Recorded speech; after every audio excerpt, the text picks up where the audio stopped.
नमस्कार विद्यार्थी मित्रांनो, आज आपल्याला इतिहासाचा पहिला टॉपिक पाहायचा आहे, ज्याचं नाव आहे युरोपियन सत्तांचे भारतामध्ये आगमन। मित्रांनो, भारतामध्ये युरोपियन सत्ता आल्या आणि त्यातूनच आधुनिक भारताच्या इतिहासाला सुरुवात झालेली आहे। आणि त्यामुळे युरोपियन सत्ता नेमक्या भारतामध्ये कशा आल्या, त्या नेमक्या भारतामध्ये का आल्या, त्या कशासाठी आल्या आणि त्या कोणत्या मार्गाने आल्या आणि त्यासाठी कोणकोणत्या व्यक्तींनी प्रयत्न केले, याचा एकंदरीत अभ्यास आपल्याला या सेशनमध्ये करायचा आहे। त्यामुळेच या सेशनचं नाव असणार आहे युरोपियन सत्तांचे भारतामध्ये आगमन। मित्रांनो, लक्षात घ्या, या युरोपियन सत्ता नेमक्या भारतामध्ये आल्या का, यासाठी युरोप आणि भारत यांच्यामध्ये काही संबंध होते का?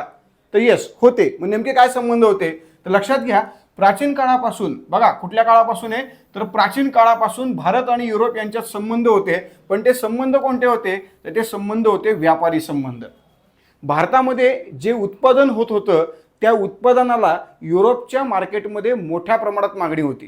त्यामुळे लक्षात घ्या, युरोपियन बाजारपेठेमध्ये भारतीय मालाला प्रचंड मागणी आणि त्यामुळेच प्राचीन काळापासून भारत आणि युरोप यांच्यामध्ये संबंध होते, यांच्यात संबंध प्रस्थापित झाले आणि ते संबंध कोणते तर व्यापारी संबंध। मित्रांनो, भारतामध्ये नेमकं असं काय पिकत होतं की जे युरोपियन बाजारपेठेमध्ये प्रचंड प्रमाणात त्याला मागणी होती? नेमकं काय होतं तर लक्षात घ्या, भारतामध्ये भारताच्या शेतांमध्ये उत्पादित होणारे जे मसाल्याचे पदार्थ आहेत, शिवाय भारतीय हवामानानुसार भारतामध्ये असणाऱ्या वेगवेगळ्या प्रकारच्या किड्यांनुसार भारतात तयार होणारे जे रेशीम आहे, या दोन गोष्टींना जागतिक बाजारपेठेमध्ये, विशेषतः युरोपियन बाजारपेठेमध्ये मोठ्या प्रमाणात मागणी होती। आणि याच मागणीमुळे केवळ आणि केवळ युरोप आणि भारत यांच्यामध्ये व्यापारी संबंध हे प्राचीन काळापासून प्रस्थापित झालेले होते। पण नेमका हा जो व्यापार होता, हा व्यापार कसा होता तर लक्षात घ्या, प्राचीन काळापासून सुरू झालेला हा जो व्यापार आहे, हा व्यापार जर विचार करायला गेलं तर याचा कालखंड होता प्राचीन आणि मध्ययुगीन। लक्षात घ्या, आधुनिक काळामध्ये हा व्यापार नव्हता, हा केवळ प्राचीन आणि मध्ययुगीन काळामध्ये होता। यामध्ये जर बघितलं तर कोणत्या मार्गाने होता तर लक्षात घ्या, तो खुष्कीच्या मार्गाने होता। आता खुष्कीचा मार्ग म्हणजे काय विचार करायला गेलं तर खुष्कीचा मार्ग आपण अनेकदा ऐकलेले नाव। भारत आणि युरोप यांच्यामध्ये प्राचीन काळापासून होणारा व्यापार हा कोणत्या मार्गाने तर खुष्कीच्या मार्गाने, अनेकदा ऐकलंय। पण खुष्कीचा मार्ग म्हणजे काय हा महत्त्वाचा मुद्दा आहे। तर लक्षात घ्या, भूमार्ग। याचा अर्थ लक्षात घ्या, मी समजा आता घरामधून क्लासमध्ये आलो, कारण मला लेक्चर घ्यायचं आहे, मग मी घरातून क्लासमध्ये आलो, याचा अर्थ समजून घ्या मित्रांनो। याचा अर्थ काय, याचा अर्थ मी घरातून क्लासमध्ये भूमार्गाने आलो, मी घरातून क्लासमध्ये रस्ते मार्गाने आलो, म्हणजेच मी घरातून क्लासमध्ये खुष्कीच्या मार्गाने आलो। ओके, त्यामुळे लक्षात घ्या, खुष्कीचा मार्ग म्हणजेच काय तर भूमार्ग। मग लक्षात घ्या, या संपूर्ण प्राचीन काळापासूनच्या भारत आणि युरोप यांच्या व्यापारामध्ये कोणता पदार्थ महत्त्वाचा होता तर यामध्ये दोन पदार्थ होते, एक होता मसाल्याचे पदार्थ आणि दुसरा होता रेशीम। या दोन पदार्थांचं महत्त्व हे सर्वात जास्त होतं, एक मसाल्याचा पदार्थ आणि दुसरं रेशीम। यामध्ये बघा, आता लक्षात घ्या, हा जो काही व्यापार चालायचा, हा व्यापार प्रत्यक्ष म्हणजे युरोपियन व्यक्ती प्रत्यक्ष भारतामध्ये यायचा का तर बिलकुल येत नव्हता। युरोपियन व्यक्ती प्रत्यक्ष भारतामध्ये कधीही आलेला नव्हता। लक्षात घ्या, हा व्यापार दलालांच्या माध्यमातून चालायचा, म्हणजेच भारत आणि युरोप यांच्या व्यापारामध्ये कोणीतरी मध्यस्थी होतं आणि याच मध्यस्थीला आपण दलाल असं म्हणतो। दलाल म्हणजे काय बघा, एका ठिकाणी ज्या ठिकाणी मालाचं उत्पादन मोठ्या प्रमाणात होतंय त्या ठिकाणी तो माल खरेदी करायचा कमीत कमी किमतीमध्ये, आणि दुसऱ्या ठिकाणी ज्या ठिकाणी त्या मालाची गरज आहे त्या ठिकाणी नेऊन तो विकायचा। मग इकडनं 10 रुपयाला घ्यायचा, इकडं 40 रुपयाला विकायचा आणि मधल्यामध्ये 30 रुपये प्रॉफिट त्या दलालाने उचलायचा। याला आपण म्हणतो दलाल, याला आपण म्हणतो मध्यस्थी, याला आपण म्हणतो व्यापारी। क्लिअर आहे? मग लक्षात घ्या, हा जो दलाल आहे तो दलाल कोण होता, हा दलाल होता अरेबियन व्यक्ती। अरबस्तान या प्रांतात राहणारा जो अरबस्तानचा मूळ आहे त्या मूळ व्यक्तीला आपण अरेबियन असं म्हणतो। तर हा अरेबियन भारत आणि युरोप यांच्या व्यापारामधला मध्यस्थी होता, तो दलाल होता। म्हणजेच काय तर भारत आणि युरोप यांच्यात जो व्यापार होता तो कुठल्या प्रकारचा व्यापार होता तर तो होता अप्रत्यक्षपणे, कारण कुठल्याही प्रकारे युरोपियन व्यक्ती प्राचीन आणि मध्ययुगीन काळामध्ये भारतात आलेला नव्हता आणि भारतीय व्यक्ती देखील भारताचा माल घेऊन युरोपमध्ये विकण्यासाठी गेलेला नव्हता। याचा अर्थ दोघांचाही परस्परांशी एकत्रित संबंध, प्रत्यक्ष संबंध आलेला नव्हता। मग हा व्यापार अरेबियन लोकांच्या माध्यमातून चालायचा, म्हणूनच हा व्यापार ज्या प्रकारे चालायचा तो प्रकार कोणता तर अप्रत्यक्ष व्यापार। त्यानंतर मित्रांनो या संपूर्ण व्यापारामध्ये युरोपमधनं जे नेतृत्व करायचं या व्यापाराचं तो देश होता इटली. कारण मध्ययुगीन कालखंडामध्ये आणि प्राचीन कालखंडामध्ये युरोपात सगळ्यात जास्त महत्त्व, सर्वात जास्त विकसित असणारा देश म्हणून जो देश उदयाला आलेला होता तो देश होता इटली. आणि यामुळेच मित्रांनो लक्षात घ्या, इटली यांनी या व्यापारावरती राज्य केलं, इटली यांनीच या व्यापाराचं काय केलं तर नेतृत्व केलं. याचा अर्थ भारतामधनं आलेला जो माल आहे तो माल प्रथमतः युरोपातल्या इटलीमध्ये यायचा, इटलीची राजधानी असणाऱ्या व्हेनिसमध्ये यायचा आणि मग व्हेनिसमधनं हा माल संपूर्ण युरोपमध्ये ट्रान्सफर होत होता.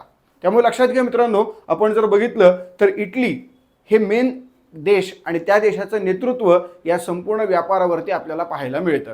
कुठल्या काळामध्ये तर मध्ययुगीन आणि प्राचीन काळ. त्यामुळे लक्षात घ्या, केवळ आणि केवळ मध्ययुगीन आणि प्राचीन काळ या कालखंडात असलेला हा जो व्यापार आहे त्या व्यापाराचं हे वैशिष्ट्य आपल्याला पाहायला मिळतं. मग नेमका आता हा जो काही व्यापार आहे त्या व्यापारामध्ये महत्त्वाचे व्यापारी केंद्र कोणते कोणते तर लक्षात घ्या, या संपूर्ण यामध्ये महत्त्वाचे व्यापारी केंद्रामध्ये लक्षात घ्या, युरोपमधलं जे व्यापारी केंद्र आहे ते आहे व्हेनिस. व्हेनिस म्हणजेच इटलीमध्ये असणारं एक शहर. त्यानंतर युरोप आणि आशियाला जोडणारं हे आहे कॉन्स्टँटिनोपल, जे तुर्कीमध्ये म्हणजेच टर्कीमध्ये आहे. आणि जर आपण विचार करायला गेलो तर टर्कीमध्ये असणाऱ्या या शहराचं सध्याच्या काळात नाव काय आहे तर सध्याच्या काळात या देशाचं नाव आहे इस्तंबूल. काय नाव आहे? इस्तंबूल. त्यामुळे लक्षात घ्या मित्रांनो, व्यापारी मार्गातले महत्त्वाचे व्यापारी केंद्र याच्यामध्ये युरोपातलं व्हेनिस आहे आणि युरोप आणि आशियाला जोडणारं व्यापारी केंद्र कोणते आहे तर ते आहे कॉन्स्टँटिनोपल म्हणजेच सध्याचं इस्तांबूल. त्याचप्रमाणे जे आशियातले व्यापारी केंद्र आहेत ते कोणते कोणते आहेत तर लक्षात घ्या, आशियामध्ये वेगवेगळ्या प्रकारचे व्यापारी केंद्र होते आणि त्या व्यापारी केंद्रांमध्ये सगळ्यात पहिलं दमास्कस जे सध्या सिरियाची राजधानी आहे, त्यानंतर तेहरान जे इराणची राजधानी आहे, बगदाद इराकची राजधानी, काबूल अफगाणची राजधानी आणि सिंध जो भारतामधला एक महत्त्वपूर्ण प्रदेश. त्यामुळे लक्षात घ्या, भारतातल्या सिंधपासून युरोपातल्या व्हेनिसपर्यंत हा व्यापार चालायचा आणि या व्यापारामधलं महत्त्वाचं व्यापारी केंद्र म्हणजे कॉन्स्टँटिनोपल, जे युरोप आणि आशिया यांना जोडणारं एक महत्त्वाचं व्यापारी केंद्र होतं. आणि या संपूर्ण व्यापारी मार्गावरती ज्याचा वचक, ज्याचं वर्चस्व, ते वर्चस्व या कॉन्स्टँटिनोपलचं. त्यामुळे कॉन्स्टँटिनोपलवरती ज्याची सत्ता त्याचं या व्यापारी मार्गावरती वर्चस्व. प्राचीन आणि मध्ययुगीन कालखंडामध्ये या कॉन्स्टँटिनोपलवरती वर्चस्व होतं युरोपियन लोकांचं आणि म्हणूनच या संपूर्ण व्यापारावरती वर्चस्व होतं युरोपियन लोकांचं. युरोपियन व्यक्ती त्याला हवा त्या पद्धतीने हा व्यापार घडवत होता, कारण कॉन्स्टँटिनोपल हे या युरोपियन लोकांच्या ताब्यात होतं. मग मित्रांनो, नेमका हा व्यापार कसा चालायचा आपल्याला जर नकाशाच्या माध्यमातून समजून घ्यायचं असेल तर लक्षात घ्या, या ठिकाणी जर आपण बघायला गेलो तर वेगवेगळ्या प्रकारे या गोष्टी आपल्याला पाहायला याच्यामध्ये मिळत आहेत. याच्यामध्ये लक्षात घ्या, या ठिकाणी जो आहे भाग तो भाग आहे सिंध म्हणजेच पेशावर. पेशावरमधून जर आपण पुढे आलो तर लक्षात घ्या, या ठिकाणी आपल्याला पाहायला मिळतो इराक, त्यानंतर पुढे इराण, त्यानंतर पुढे सिरिया आणि त्याच्यानंतर पुढे हा कॉन्स्टँटिनोपल. आणि मग या कॉन्स्टँटिनोपल नंतर असणारं हे व्हेनिस नावाचं शहर. त्यामुळे लक्षात घ्या, व्हेनिस, कॉन्स्टँटिनोपल, त्यानंतर इराण आणि त्यानंतर पेशावर, अशा पद्धतीने हा व्यापारी मार्ग आपल्याला पाहायला मिळतो. अशा पद्धतीने होणारा हा जो व्यापारी मार्ग आहे तो व्यापारी मार्ग पूर्णपणे कसा आहे, पूर्णपणे भूमार्ग आहे. आणि हा भूमार्ग म्हणजेच याला आपण नाव काय दिलं होतं, याला आपण नाव दिलं होतं खुष्कीचा मार्ग. लक्षात घ्या, या पद्धतीने युरोप म्हणजे बघा, युरोप आणि आशिया यांना जोडणारं जे महत्त्वाचं व्यापारी केंद्र आहे ते कॉन्स्टँटिनोपल, युरोपातलं महत्त्वाचं व्यापारी केंद्र व्हेनिस आणि आशियामध्ये जे वेगवेगळे आहेत याच्यामध्ये या पट्ट्यामध्ये असणारं दमास्कस, त्यानंतर या पट्ट्यामध्ये असणारं जे आहे ते आहे तेहरान, त्यानंतरचं आहे बगदाद, त्यानंतरचं आहे काबूल आणि त्यानंतरचं जे आहे ते पेशावर म्हणजेच सिंध नावाचा प्रांत. तर या पद्धतीने मित्रांनो आपल्याकडे प्राचीन आणि मध्ययुगीन कालखंडामध्ये व्यापार चालत होता. हा जो व्यापार होता तो खुष्कीच्या मार्गाने चालायचा आणि खुष्कीच्या मार्गाने चालणारा हा व्यापार पूर्णपणे अप्रत्यक्ष व्यापार होता, कारण या व्यापारामध्ये मध्यस्थी कोण होतं तर मध्यस्थी होते अरेबियन व्यक्ती. हे जे अरेबियन व्यक्ती आहेत ते अरेबियन व्यक्ती कुठे राहायचे, हे अरेबियन व्यक्ती पूर्णपणे या पट्ट्यामध्ये राहत होते. पूर्णपणे हा जो काही भाग आहे या भागामध्ये अरेबियन व्यक्ती राहत होते. या भागामध्ये अरबस्तान आहे, याच भागामध्ये हे अरेबियन व्यक्ती राहायचे. या पट्ट्यामध्ये प्रचंड प्रमाणात ऊन आहे, पूर्णपणे वाळवंटी प्रदेश आहे, पाऊस बिलकुल नाहीये, पाण्याचा एकही थेंब नाहीये. मग पाऊस नाही, पाणी नाही, त्यामुळे शेती नाही, शेती नाही त्यामुळे उद्योग नाही, उद्योग नाही त्यामुळे लोकांच्या हाताला काम नाही. मग लोक जगणार कसे? यामुळे मग हे लोक काय करायचे तर भारतामधनं माल खरेदी करायचा आणि युरोपला विकायचा आणि मधल्यामध्ये फायदा कमवायचा. मग या फायद्यावर यांची गुजराण होत होती आणि म्हणून लक्षात घ्या, भारत आणि युरोप यांच्या या व्यापारामध्ये मध्यस्थीची भूमिका पार पाडणारा व्यक्ती कोण तर हा अरेबियन व्यक्ती. या अरेबियन व्यक्तीने ही मध्यस्थीची भूमिका या ठिकाणी पार पाडली आणि म्हणूनच भारत आणि युरोप यांच्यातला हा व्यापार प्राचीन आणि मध्ययुगीन काळामध्ये काय होता तर सुरू होता. मध्यस्थी जरी अरेबियन व्यक्ती असला तरी पण या कॉन्स्टँटिनोपलवरती मात्र जे वर्चस्व होतं ते वर्चस्व कोणाचं होतं? ते वर्चस्व होतं युरोपियन लोकांचं. व युरोपियन लोकांचं हे वर्चस्व असल्यामुळे या संपूर्ण व्यापारावरती वर्चस्व कोणाचं? युरोपियन लोकांचं. दलाल हे होते कोण तर ते होते अरेबियन लोक.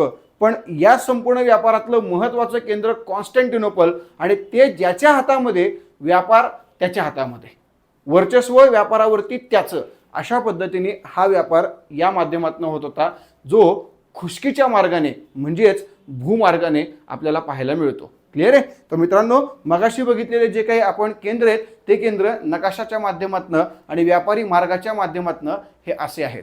ओके, पुढे बघा. आता या व्यापाराचा शेवट झाला.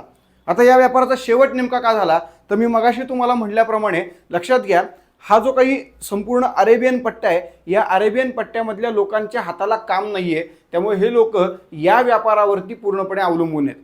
पण मित्रांनो, याच अरेबियन लोकांमध्ये एक नवीन धर्म प्रस्थापित झाला, एक नवीन धर्म उदयाला आला. त्या धर्माचं नाव होतं इस्लाम धर्म. काय नाव होतं मित्रांनो तर इस्लाम धर्म. हा एक नवीन धर्म उदयाला आला आणि हा धर्म या पट्ट्यात उदयाला आल्यानंतर या धर्माने आपली संख्या वाढवण्यासाठी प्रथम राज्यविस्तार आणि त्यानंतर धर्मविस्तार या गोष्टी करायला सुरुवात केली. राज्यविस्तार का करायला सुरुवात केली आधी तर लक्षात घ्या, कुठल्याही प्रकारे समजा मी एक मुस्लिम समाजातला व्यक्ती आहे आणि मला काय करायचंय तर बाबा एखाद्या हिंदू राज्यावर आक्रमण करायचंय आणि समजा हिंदू राज्यामध्ये जायचंय. मी हिंदू राज्यामध्ये गेलो आणि तिथे जाऊन त्या लोकांना सांगितलं बाबा रे तो आमचा मुस्लिम धर्म स्वीकार. चालेल का? हिंदू व्यक्ती स्वीकारणार का मुस्लिम धर्म? नाही स्वीकारणार. म्हणजे हिंदू मुस्लिम स्वीकारणार नाही, मुस्लिम हिंदू स्वीकारणार नाही. आपलं स्वतःचं सोडून दुसरा कुठला स्वीकारायची गरजच नाही ना. जर माझा बाप आहे आणि माझा बाप जिवंत आहे तर दुसऱ्याच्या बापाला मी बाप का म्हणू? सिंपल मुद्दा आहे, बरोबर आहे ना? समजलं ना? आपल्याला आपली भाषा लवकर कळते नाही का, म्हणून हा मुद्दा तुम्हाला सांगितला. तर लक्षात घ्या मित्रांनो, कुठल्याही प्रकारे इस्लामिक व्यक्ती ज्यावेळेला हिंदू व्यक्तीला, ख्रिश्चन व्यक्तीला आमचा धर्म स्वीकार असं सांगायचं त्यावेळेला तो व्यक्ती त्याला पूर्णपणे काय करायचा? विरोध करायचा. मग अशा वेळेला या इस्लामिक लोकांनी ठरवलं की आपल्याला आपल्या धर्माचा प्रचार आणि प्रसार करायचा असेल तर आधी आपल्याला साम्राज्य विस्तार करावा लागेल आणि त्यानंतर आपल्याला धर्मविस्तार करावा लागेल. आणि म्हणूनच या अरेबियन लोकांनी, जे मूळचे अरेबियन होते आणि आता ते कन्व्हर्ट झाले होते इस्लाम धर्मामध्ये, त्यांनी जोरदार आक्रमण करून आधी साम्राज्य विस्तार केला आणि त्यानंतर त्या साम्राज्यामध्ये धर्मविस्तार करायला सुरुवात केली. पण मित्रांनो, यामुळे काय झालं? यामुळे ख्रिश्चन हा धर्म जास्त दुखावला गेला आणि तो दुखावला गेल्यामुळे जागतिक स्तरावरती हा जो ख्रिश्चन धर्म आहे आणि हा जो मुस्लिम धर्म आहे यांच्यामध्ये एक जोरदार युद्ध झालं, ज्याला आपण नाव देतो धर्मयुद्ध. आणि या धर्मयुद्धाचा परिणाम असा झाला की या मुसलमानांचा प्रमुख, ज्याचं नाव होतं ऑटोमन तुर्क, या ऑटोमन तुर्कांनी काय केलं तर या ऑटोमन तुर्कांनी या संपूर्ण खुशकीच्या मार्गावरती आपलं वर्चस्व प्रस्थापित करण्यासाठी खुशकीच्या मार्गातलं महत्त्वाचं व्यापारी केंद्र कोणतं तर नाव आहे कॉन्स्टँटिनोपल. हे 1453ला काय केलं मित्रांनो? जिंकून घेतलं. मग हे कॉन्स्टँटिनोपल जिंकून घेतलं आणि त्यामुळे हा जो व्यापारी मार्ग आहे जो युरोपियन लोकांच्या हातामध्ये होता, युरोपियन लोकांच्या वर्चस्वाखाली होता, तो कॉन्स्टँटिनोपल पूर्णपणे काय झाला? पूर्णपणे या तुर्कांच्या वर्चस्वाखाली गेला, या इस्लामिक लोकांच्या वर्चस्वाखाली गेला आणि त्यामुळे भारत आणि युरोप यांच्यातला व्यापारी मार्ग पूर्णपणे बंद पडला. व्यापारी मार्ग बंद पडला म्हणजेच व्यापाराचा शेवट झाला. ओके, त्यामुळे लक्षात घ्या मित्रांनो, प्राचीन आणि मध्ययुगीन काळातील भारत युरोप यांच्यातील व्यापारी मार्गातील दलाल म्हणजेच कोण? अरेबियन यांच्यामध्ये नव्या इस्लाम धर्माची स्थापना झाली.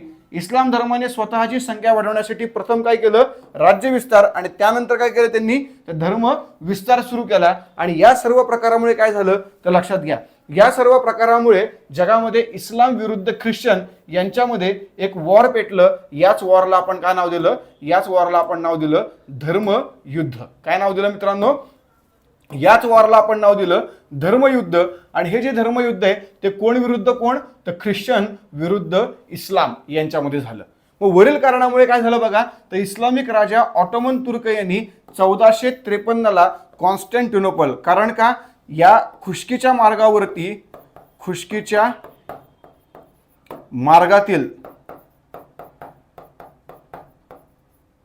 महत्वाचे व्यापारी केंद्र, ओके, तर कॉन्स्टँटिनोपलचा काय केला, पाडाव केला आणि या संपूर्ण व्यापारी मार्गावरती नियंत्रण प्रस्थापित केलं. कोणाचं, तर ते इस्लामिक लोकांचं. कोणाचं नियंत्रण प्रस्थापित केलं, इस्लामिक लोकांचं. आणि त्यामुळे काय झालं मित्रांनो, हा जो काही भारत आणि युरोप यांच्यात व्यापार होत होता, जो खुशकीच्या मार्गाने होत होता, ज्याच्यावरती युरोपियन लोकांचं वर्चस्व होतं, ते वर्चस्व पूर्णपणे संपलं आणि हा व्यापारी मार्ग बंद झाला. कारण या मार्गावरती वर्चस्व कोणाचं प्रस्थापित झालं आता, तर इस्लामिक समुदायाचं वर्चस्व प्रस्थापित झालं आणि यामुळे हा व्यापारी मार्ग आता पूर्णपणे बंद पडला. ओके, त्यामुळे लक्षात घ्या मित्रांनो, केवळ आणि केवळ जगामध्ये एक नवीन धर्म उदयाला आला आणि या धर्माची मोठं होण्याची जी आशा अपेक्षा आहे, आकांक्षा आहे, या कारणामुळे जगात एक धर्मयुद्ध झालं आणि या धर्मयुद्धाचा परिणाम कॉन्स्टँटिनोपलचा पाडाव झाला आणि व्यापारी मार्ग बंद पडला किंवा बंद पाडला गेला. यामुळे आता भारत आणि युरोप यांच्यात कुठल्याही प्रकारचा व्यापार हा होत नव्हता. मात्र जे युरोपियन लोक आहेत त्या युरोपियन लोकांवरती याचा परिणाम काय झाला तर लक्षात घ्या, आता भारतामध्ये आजपर्यंत जो काही मसाल्याचे पदार्थ, जे काही रेशीम व्हायचं उत्पादित, तर ते सगळं युरोपमध्ये यायचं. मग प्राचीन काळापासून, मध्ययुगीन काळापासून या सर्व प्रकारच्या गोष्टी आपल्याला मिळत आहेत, मागच्या अनेक वर्षांपासून मिळत आहेत, मागच्या अनेक पिढ्या ह्या त्याच्यावरती पोचल्या गेल्या आणि त्यामुळे युरोपियन लोकांचं जे अवलंबित्व आहे ते अवलंबित्व भारतीय मालावरती खूप जास्त होतं. पण आता तो मिळतच नाहीये म्हटल्यानंतर हातपाय हलवल्याशिवाय ऑप्शन नाहीये. लक्षात घ्या मित्रांनो, तुमचं जर नाक दाबलं तर तुम्ही तुमचं तोंड उघडतात, तुम्ही हातपाय हलवतात, कारण तुम्हाला श्वास हा घेणं गरजेची गोष्ट आहे. तुम्हाला श्वास घ्यायला नाही मिळाला तर तुमचं जगणं मुश्किल आहे. मित्रांनो, या प्रकारची स्थिती युरोपियन लोकांची झाली होती, कारण युरोपियन लोकांना खाण्यासाठी अत्यंत आवश्यक असणारी गोष्ट म्हणजे मसाल्याचे पदार्थ. ओके, त्याचप्रमाणे अंग किंवा काय म्हणू आपण त्याला, कपड्यांसाठी रेशीम, या दोन्ही महत्त्वाच्या गोष्टी आता त्या भारतामधनं येणं बंद झालं होतं. आणि त्यामुळे त्याचा परिणाम काय झाला लक्षात घ्या, युरोपियन देशांचं भारतीय मालांवरती असणारं जे अवलंबित्व आहे त्या अवलंबित्व यामुळे काय झालं तर भारताकडे जाणारा जलमार्ग शोधण्याचं काम सुरू झालं, ते आवश्यक बनलं. भारताकडे जाणारा जलमार्ग शोधणं आवश्यकच बनलं, त्याच्याशिवाय दुसरा कुठलाच ऑप्शन राहिला नाहीये. कारण आता तो जलमार्ग आपल्याला हवा आहे आणि तो जलमार्ग जर आपल्याला हवा असेल तर आपल्याला काहीही करून तो जलमार्ग ताब्यात घ्यायचा आहे असा प्रयत्न झाला. कारण ऑप्शन नाहीये, भूमार्ग पूर्णपणे बंद पडलेला आहे आणि या भूमार्गाने होणारा जो व्यापार आहे तो व्यापार आता पूर्णपणे काय झालेला आहे तर इस्लामिक लोकांच्या आधिपत्याखाली आलेला आहे. अशा वेळेला जलमार्गाचा शोध ही अत्यंत आवश्यक बाब बनली आणि म्हणूनच पूर्वेकडे जाण्यासाठी जलमार्ग केवळ हाच पर्याय असल्याने तो शोधण्यासाठी अनेक खलाशी जे आहेत ते खलाशी यासाठी आवश्यक होते आणि ते खलाशी या माध्यमातून पुढे आले. मग युरोपमध्ये ज्या देशांमध्ये खलाशी मोठ्या प्रमाणात त्या देशांना त्याचं महत्त्व जास्त. मग लक्षात घ्या, वरील कारणामध्ये बघा स्पेन आणि पोर्तुगाल हे देश आघाडीवरती होते, कारण या दोन्ही देशांकडे मोठ्या प्रमाणात काय होते तर मोठ्या प्रमाणामध्ये खलाशी होते. काय होते मित्रांनो तर खलाशी. त्यामुळे लक्षात घ्या, ज्या देशाकडे खलाशांची संख्या जास्त, ज्या देशांकडे खलाशी मोठ्या प्रमाणात, ते देश या संपूर्ण प्रक्रियेमध्ये काय होते तर आघाडीवरती होते. मग खलाशांची संख्या जास्त असणारे देश कोणते तर एक पोर्तुगाल आणि दुसरा स्पेन. आणि म्हणूनच मित्रांनो काय झालं की या दोन देशांनी या संपूर्ण सागरी मार्गाच्या शोध प्रक्रियेमध्ये आघाडी घेतली. मित्रांनो, यांनी आघाडी घेतली आणि त्यातूनच त्यांनी भारताकडे जाणारा सागरी मार्ग हा शोधून काढला.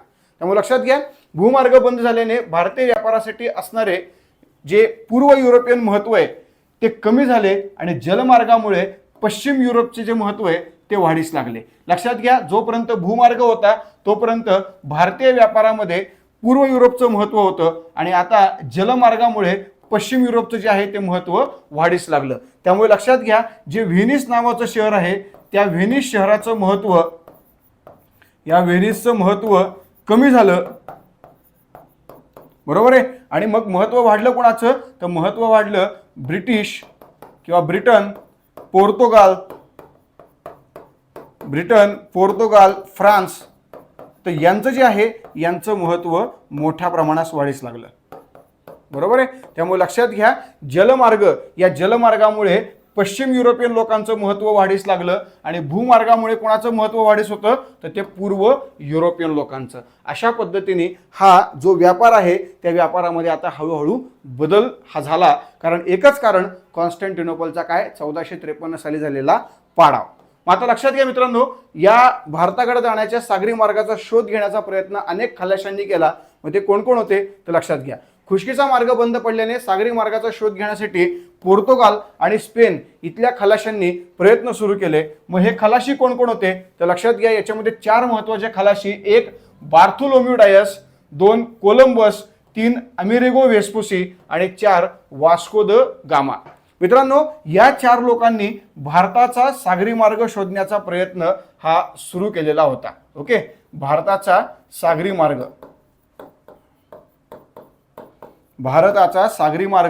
शोधण्याचा प्रयत्न, या 4 लोकांनी हा प्रयत्न सुरू केला मित्रांनो. आणि त्यामध्ये वास्को द गामा हा जो सगळ्यात शेवटचा व्यक्ती आहे, या व्यक्तीला याच्यामध्ये पूर्णपणे यश आलं. सो मित्रांनो, भारताचा सागरी मार्ग हा शोधण्याचं काम या 4 लोकांनी केलं. यश वास्को द गामाला आलं आणि त्यातून पुढे भारत आणि युरोप यांच्यातला व्यापारी मार्ग, पण आता प्रत्यक्ष का अप्रत्यक्ष, तर प्रत्यक्ष व्यापारी मार्ग आणि तोही जलमार्गाने होणारा व्यापारी मार्ग सुरू झाला. कुणामुळे तर वास्को द गामा याच्या शोधामुळे, यांनी शोधलेल्या भारताच्या सागरी मार्गामुळे. ओके, मग नेमकं या 4 लोकांनी कशा पद्धतीने प्रयत्न केले बघूया. या 4 लोकांमध्ये बघा, आता या 4 लोकांनी जे प्रयत्न केले त्या प्रयत्नासाठीचा हा नकाशा आहे. लक्षात घ्या, समजा आपण मगाशी म्हटल्याप्रमाणे की पोर्तुगाल हा देश याच्यामध्ये सर्वात जास्त वर्चस्वामध्ये होता. मग लक्षात घ्या, हा जो आहे तो पोर्तुगाल देश. या पोर्तुगाल देशामधनं काय झालं तर या पोर्तुगाल देशामधनं अशा पद्धतीने हा व्यापारी मार्ग आपल्याला पाहायला मिळतो. या पद्धतीने हा संपूर्ण आफ्रिका खंडाच्या इथपर्यंत, त्याला मग वळसा घातला, त्याला वळसा घालून ते लोक इथं आले आणि इथून ते कुठं आले, भारताच्या पश्चिम किनारपट्टीवरती. हा संपूर्ण जो मार्ग आहे तो मार्ग आहे वास्को द गामा या व्यक्तीचा. कुणाचा मार्ग आहे हा? वास्को द गामा या व्यक्तीचा. ज्या व्यक्तीने काय केलं, ज्या व्यक्तीने युरोपमधनं भारतामध्ये जाण्याचा जो मार्ग आहे तो मार्ग शोधला. अर्थात हा जो मार्ग होता तो खूप लहान होता किंवा तो कमी आकाराचा होता, कमी एरियाचा होता. हा खूप मोठा आहे, याला अनेक महिने लागत होते, पण तरी देखील भारतीय मालावर असणारं जे अवलंबित्व आहे ते इतकं मोठ्या प्रमाणात होतं की त्या अवलंबित्वामुळे एवढा मोठा मार्ग देखील क्रॉस करणं सहज शक्य वाटलं होतं, कारण भारतीय मालावरचं अवलंबित्व. त्यामुळे भारतामध्ये एक मोठ्या प्रमाणात माल आहेत की जे माल आपल्या बाजारपेठेमध्ये मोठ्या प्रमाणात लागत आहेत आणि ते जर उपलब्ध झाले तर नक्कीच आपल्याला मोठ्या प्रमाणात प्रॉफिट होईल आणि लोकांची गरजही भागेल. अशी एक सिस्टीम या काळामध्ये सुरू झाली आणि त्या सिस्टीमचा भाग हे सर्व खलाशी बनले आणि त्यात यश आलेला खलाशी कोणता तर वास्को द गामा. मग नेमके किती खलाशी होते तर लक्षात घ्या. याच्यामध्ये सगळ्यात पहिला व्यक्ती बार्थोलोम्यू डायस. दिसायला असा होता. आता तुम्ही म्हणाल की मास्टर दिसायला कसा होता, काय गरज आहे, पण एक थोडीशी डोक्यामध्ये छबी त्याची बसली जाऊन की अभ्यासाला सोपं जातं, म्हणून त्याचा फोटो तुम्हाला इथे दिलेला आहे. हा थोडासा रागीट दिसतोय बरं का, पण असणारच ना राव, आता रागीट तर असणारच. असल्याशिवाय म्हणजे तो जर एकदम व्यवस्थित असं एकदम मस्त स्माइल बिल करून भरला जमेल का, आहे का, नाही ना.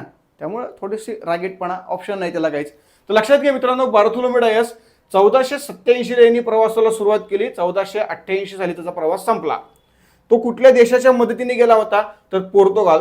तो रहिवासी देखील पोर्तुगालचाच होता आणि पोर्तुगालच्याच आर्थिक मदतीवरती मित्रांनो तो या खलाशीसाठी किंवा या सागरी प्रवासासाठी निघालेला होता. मग आता सागरी प्रवासामध्ये याला काय घडलं बघा. भारताच्या सागरी मार्गाचा शोध घेण्यासाठी निघालेला हा पहिला युरोपियन व्यक्ती. आपल्याला जर कोणी प्रश्न विचारला की भारताच्या सागरी मार्गाचा शोध घेण्यासाठी निघालेला पहिला व्यक्ती कोण, तर बार्थोलोम्यू डायस. आणि भारताचा सागरी मार्गाचा शोध घेणारा पहिला व्यक्ती कोण, तर वास्को द गामा. पण शोध घेण्यासाठी निघालेला पहिला व्यक्ती कोण आहे, पहिला युरोपियन व्यक्ती, तर तो आहे वास्को द गामा. पहिला व्यक्ती कोण आहे, तर तो आहे बार्थोलोम्यू डायस. थोडक्यात बघा, पुढे बघा, आफ्रिका खंडाच्या दक्षिण टोकापर्यंत तो पोहोचला आणि दक्षिण टोकाला त्यांनी केप ऑफ गुड होप असं नाव दिलं. काय नाव दिलं मित्रांनो, केप ऑफ गुड होप. का केप ऑफ गुड होप, कारण लक्षात घ्या, केप ऑफ गुड होप यालाच आपण मराठीमध्ये म्हणतो आशेचे भूशिर. काय म्हणतो आपण याला, आशेचे भूशिर. आता लक्षात घ्या, आशेचे भूशिर म्हणजे काय, की या टोकापासून पुढे कुठेतरी नक्कीच भारत आहे आणि पुढे भारत असण्याची एक आशा आहे. काय आहे, आशा. आणि ही जी आशा आहे ना मित्रांनो, ती आशा या टोकापासून निर्माण होते, म्हणून तिने त्या टोकाला नाव काय दिलं, केप ऑफ गुड होप, आशेचे भूशिर. पण मित्रांनो, सध्या या टोकाचं जे नाव आहे ते आहे केप अगुलस. काय नाव आहे, केप अगुलस. आणि सध्या साऊथ आफ्रिका या देशाच्या ताब्यात आहे. साऊथ आफ्रिका किंवा दक्षिण आफ्रिका जो आहे त्या देशाच्या ताब्यामध्ये असणारं हे दक्षिण टोक आहे, ज्याचं नाव सध्या किंवा त्यांनी काय ठेवलेलं आहे, तर केप अगुलस. पण याच टोकाला जे नाव दिलेलं आहे ते केप ऑफ गुड होप, ते कुणी नाव दिलेलं आहे, तर ते नाव दिलेलं आहे बार्थोलोम्यू डायस. त्यामुळे आपल्याला असं विचारतील की बार्थोलोम्यू डायस यांनी शोधलेला प्रदेश कोणता, तर केप ऑफ गुड होप, म्हणजे आफ्रिकेचं दक्षिण टोक. त्यानंतर मित्रांनो दुसरा व्यक्ती होता कोलंबस. कोलंबस दिसायला असा, लक्षात घ्या, कोलंबस 1492 निघाला. तो मूळतः इटली या देशाचा होता. कुठल्या देशाचा होता, मूळतः इटली. याचा अर्थ त्याचा जो जन्म आहे तो जन्म इटलीत झालेला होता, पण त्याच्याकडे नागरिकत्व मात्र स्पेनचं होतं आणि त्याला आर्थिक मदत पण कुणी केली होती, स्पेननी केलेली होती. कारण त्यावेळेला स्पेन हा राजा खलाशांना भरभरून मदत करायचा आणि या स्पेनच्या राजाच्या याच आर्थिक मदतीमुळे, केवळ आणि केवळ त्याच्या या आर्थिक मदतीमुळे मित्रांनो तो या संपूर्ण क्षेत्रामध्ये नावाजलेला होता आणि त्यामुळे अनेक प्रकारचे खलाशी त्याच्याकडे आश्रयाला होते आणि त्या खलाशांमधलेच हा किंवा त्या खलाशांमधलाच हा कोलंबस, ज्यांनी अशा पद्धतीने सागरी मार्गाचा शोध घेण्याचं काम जे आहे ते काम सुरू केलेलं होतं. सो लक्षात घ्या, मूळ देश, त्याचा जन्म इटलीचा, नागरिकत्व आणि आर्थिक मदत स्पेन. त्यामुळे जर आपल्याला विचारलं की तो खलाशी म्हणून सागरी मार्गाचा शोध घेण्यासाठी बाहेर पडला, तो कोणत्या देशाच्या माध्यमातून, तर उत्तर लिहायचं स्पेन. पण त्याचं मूळ देश कोणता आणि नागरिकत्व कुठल्या देशाचं, मूळ देश किंवा जन्मगाव कोणतं किंवा जन्मदेश कोणता, तर तो देश आहे इटली. मग आता लक्षात घ्या मित्रांनो, याचं वैशिष्ट्य काय, तर अटलांटिक महासागरातून प्रवास करताना भरकटलेल्या कोलंबस हा काय झाला, तर मध्य अमेरिकेच्या पूर्व किनारपट्टीवरती पोहोचला. कुठं पोहोचला, हा जो कोलंबस आहे तो मध्य अमेरिकेच्या पूर्व किनारपट्टीवरती पोहोचला. तिथल्या मूळ लोकांना त्यांनी स्पॅनिश हिंदुस्थानी असं नाव दिलं. काय नाव दिलं मित्रांनो, स्पॅनिश हिंदुस्थानी. का, कारण तो स्वतः स्पेनचा आणि त्याला काय वाटलं की जो भाग आपल्याला सापडलाय ना तो भारतच आहे, 100% भारत आहे, इंडिया नाव आहे, 100% त्याला वाटलं. आणि म्हणून त्यांनी काय केलं की ते इंडियातले लोक आहेत आणि शोधलंय मी, म्हणून त्यांनी त्या भागातल्या लोकांना नाव दिलं काय, स्पॅनिश हिंदुस्थानी. आणि त्यालाच स्पॅनिश भाषेमध्ये त्यांनी नाव दिलं इंडियोस. काय नाव दिलेलं आहे मित्रांनो, इंडियोस. तर हे नाव त्यांनी स्पॅनिश भाषेमध्ये दिलेलं होतं, ज्यामध्ये ज्या मध्य अमेरिकेत कोलंबस गेला त्याला तो भाग काय वाटला, भारत आहे असं वाटलं. त्याला वाटलं की भारत मला सापडला. मग त्याला भारत सापडला असं वाटलं, तो कन्फर्म झाला आणि ते झाल्यानंतर तो लगेच युरोपमध्ये आला. कुठं आला, स्पेनमध्ये, आणि सांगितलं येस मला भारत सापडला. लोकांनी विचार केला की अरे बाबा ह्याला भारत कसं काय सापडला. ते बिचारं बार्थोलोम्यू डायस कितीतरी वर्ष, म्हणजे 2-2.5 वर्ष बाहेर होता, तरी तो म्हणतो मला भारत नाही सापडला, मी भारताच्या जवळही नाही गेलो. आणि हे 2-2.5 महिन्यामध्येच बाहेर गेलं आणि लगेच म्हणतोय भारत सापडला, कसं शक्य आहे, कर म्हणले वर्णन भारताचं. तर हा म्हणला भारत एकदम बेकार देश, एकदम गरीब देश, एकदम भिकारी देश, सर्वच्या सर्व काळे काळे कुट्ट लोक, सगळेच्या सगळे उघडे नागडे लोक, कसेही कुठेही फिरलेले आहेत, काही नाही, कुठल्याही प्रकारे त्यांच्याकडे डेव्हलपमेंट नाही, विकास नाही, फक्त आणि फक्त गरिबी, दारिद्र्य आणि मोठ्या प्रमाणामध्ये काय, तर मोठ्या प्रमाणात रोगराई, असा हा देश. आता युरोपियन लोकांनी विचार केलं की अरे हा भारत देश, ज्या देशापासून आपण प्राचीन काळापासून व्यापार करतोय, त्या देशाबरोबर, त्या देशातले अनेक पदार्थ आपण खातोय, आणि हे सांगतोय की तो देश भिकारी आहे. आपण आजपर्यंत ऐकले की ज्या देशामध्ये सोन्याचं धूर निघतो तो देश म्हणजे भारत, आणि हा सांगतोय की भारत भिकारी आहे. बरं, प्राचीन काळापासून जो देश आपल्याला रेशीम देतोय, रेशीम धागे देतोय, रेशीम वस्त्र देतोय, त्या देशातले लोक सगळं शरीर नाही पण ॲटलिस्ट विशिष्ट भाग तरी झाकून ठेवतील का नाही? 100% ठेवणार. हा सांगतोय की तिथले लोक उघडे नागडे फिरत होते. मग नेमकं ह्याच्यावर विश्वास ठेवायचा कसा? नेमकं हे गेलं होतं कुठं? काहीच माहीत नाही. आणि म्हणून लोकांना असं कुठेतरी वाटलं की अरे हे नक्कीच भपकेबाज आहे, कुठेतरी दुसरीकडे जाऊन आलेलं आहे. आणि त्यामुळे लोकांनी काय केलं, लोकांनी याच्यावरती विश्वास ठेवला नाही आणि याच्याच मार्गाने अजून एका व्यक्तीला त्या ठिकाणी पाठवलं. तो व्यक्ती नाव होतं अमेरिगो वेस्पुसी. अमेरिगो वेस्पुसीला सांगितलं, बाबा रे तू काय करायचं, तू एक काम कर, ज्या मार्गाने हा जो कोलंबस आहे ना, ख्रिस्तोफर कोलंबस गेला होता त्या मार्गानेच तू जायचं आणि बघ बाबा नेमकं तो म्हणतोय की भारत सापडला, नेमकं काय आहे ते एकदा तू बघ. मग हा जो काय आहे अमेरिगो वेस्पुसी तो म्हटलं ठीक आहे. तो व्यक्ती निघाला 1495ला. तो इटलीमधनं निघाला, हे लक्षात घ्या. तो मूळ इटलीचा आणि त्याला आर्थिक मदत पण कोणी केली? इटलीनेच केली. तो इटलीमधनं निघाला. मात्र लक्षात घ्या, कोलंबसच्या मार्गाने अमेरिगो याने सागरी प्रवास केला, पण अमेरिगो अमेरिकेच्या उत्तर भागामध्ये पोहोचला. कुठं पोहोचला? उत्तर भागात. याचा अर्थ अमेरिकेच्या उत्तर भागात म्हणजेच उत्तर अमेरिकेमध्ये. ओके, मगाशी म्हणल्याप्रमाणे कोलंबस जो होता तो कोलंबस मध्य अमेरिकेत पोहोचला होता आणि हा उत्तर अमेरिकेत पोहोचलेला आहे. अमेरिगो उत्तर अमेरिकेमध्ये एका टोळी युद्धामध्ये मारला गेल्याने त्याच्या स्मृतीप्रित्यर्थ या खंडाला अमेरिका असं नाव दिलं गेलं, हे लक्षात घ्या. तो त्या भूमीमध्ये मेला, मारला गेला. एक टोळी युद्ध चालू होतं, त्या टोळी युद्धामध्ये गरज नसताना हा मध्ये पडला. म्हणजे लक्षात घ्या, एक टोळी युद्ध चालू आहे अमेरिकेमध्ये, त्या उत्तर अमेरिकेच्या भागामध्ये. हा त्याच्या सगळ्या लोकांना घेऊन तिथं पोहोचला. इकडं टोळी, इकडे एक टोळी आणि दोघं एकमेकांना ठोकण्याचं काम करतायत. ही टोळी जी आहे ती काळी काळी काळी काळी कुट्ट, ही पण टोळी काळी काळी काळी काळी कुट्ट. इकडं काळं, इकडं काळं आणि मध्ये हे गोरं. मध्ये हे कोण? गोरं. त्यामुळे लक्षात घ्या, इकडे एक काळ्या रंगाची टोळी आहे, इकडे एक काळ्या रंगाची टोळी आहे आणि मध्ये हे कोण आहे? तर मध्ये हे अमेरिगो वेस्पुसी आणि त्याचे सगळे जे लोक आहेत ते गोरे गोरे लोक. या काळ्यांना वाटलं हे गोरं यांच्या बाजूचं आहे, या काळ्यांना वाटलं हे गोरं यांच्या बाजूचं आहे. दोन्ही काळ्यांनी मधल्या गोऱ्याला ठोकला आणि ते बिचारं मेलं. त्यामुळं या भूमीवरती मारला गेलेला पहिला युरोपियन व्यक्ती कोण? तर तो अमेरिगो वेस्पुसी. आणि मग त्याच्याच स्मृतीप्रित्यर्थ या खंडाला काय नाव द्यायचं म्हणून नाव दिलं गेलं अमेरिका. त्यामुळे लक्षात घ्या मित्रांनो, अमेरिका या खंडाचा शोध कुणी लावला? तर तो ख्रिस्तोफर कोलंबसने लावला. अमेरिका खंडाचा शोध कोणी लावला? ख्रिस्तोफर कोलंबसने लावला. अमेरिका खंडातल्या मूळ लोकांना काय नाव दिलं? इंडियोस हे नाव दिलं. इंडियोस म्हणजे स्पॅनिश हिंदुस्थानी असं नाव दिलं. त्याच पद्धतीने अमेरिका खंडाला अमेरिका हे नाव कोणामुळे मिळालं? तर ते अमेरिगो वेस्पुसी, त्याच्या स्मृतीप्रित्यर्थ.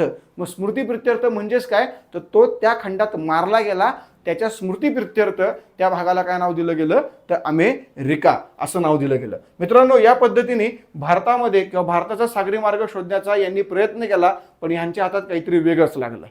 मग आता जो मेन व्यक्ती आहे, जो चौथा व्यक्ती आहे, तो व्यक्ती तिथनं निघाला. त्या व्यक्तीचं नाव वास्को द गामा. मित्रांनो, वास्को द गामा जो दिसायला या पद्धतीने होता, अशा प्रकारचे जहाज घेऊन तो निघालेला होता आणि तो या पद्धतीने प्रवास करून भारताच्या पश्चिम किनारपट्टीवर पोहोचला. लक्षात घ्या, 1498ला मे महिन्यामध्ये तो भारतामध्ये पोहोचलेला होता. तो पोर्तुगाल या देशाचा व्यक्ती होता. माझा लक्षात घ्या, यांनी कसा प्रवास केला? तर आफ्रिका खंडाच्या किनारपट्टीला समांतर प्रवास अटलांटिक महासागरातनं केला. पुढे आफ्रिका खंडाच्या दक्षिण टोकाला वळसा घालून, वळसा म्हणजेच काय? तर वळसा म्हणजे युटर्न. वळसा म्हणजे काय मित्रांनो? युटर्न. तो युटर्न घालून भारताच्या केरळ किनारपट्टीवरती पोहोचला. युरोप ते भारत यांच्यातील सागरी मार्ग शोधण्याचे काम वास्को द गामा याने या पद्धतीने 1498ला केले. त्यामुळे लक्षात घ्या, मे 1498ला भारत आणि युरोप यांच्यातला हा सागरी मार्ग शोधला गेला आणि तो सागरी मार्ग शोधण्याचं काम करणारा व्यक्ती कोण? तर वास्को द गामा. मित्रांनो, या पद्धतीने वास्को द गामा यांनी हा सागरी मार्ग शोधला आणि या पद्धतीने हे युरोपियन लोक भारतामध्ये यायला सुरुवात झाली. मग भारतामध्ये येणारा पहिला युरोपियन व्यक्ती कोण होता? तर तो व्यक्ती होता वास्को द गामा, जो मसाल्याच्या पदार्थांसाठी भारतामध्ये आलेला होता, जो पोर्तुगाल या देशामधनं आलेला होता. त्यामुळे भारतामध्ये येणारा पहिला युरोपियन देश कोणता? तर पोर्तुगाल. आणि पहिला युरोपियन व्यक्ती कोणता? तर वास्को द गामा. आणि तो कुठल्या मार्गाने आला? तर तो आला सागरी मार्गाने. आणि कुठल्या किनारपट्टीवरती आला? तर तो आला भारताच्या पश्चिम किनारपट्टीवरती, केरळ या राज्यामध्ये. ओके, तर केरळ या राज्यामध्ये पोहोचलेला हा वास्को द गामा. आणि अशा पद्धतीने झालेलं भारतामध्ये या युरोपियन लोकांचं आगमन. मित्रांनो, या पद्धतीने युरोपियन लोक भारतामध्ये आलेले आहेत. आणि या पद्धतीने आता युरोपियन लोकांच्या राजकारणाला भारतामध्ये सुरुवात झाली, जे आपल्याला आपल्या येणाऱ्या लेक्चर्समध्ये पाहायचं आहे. धन्यवाद मित्रांनो.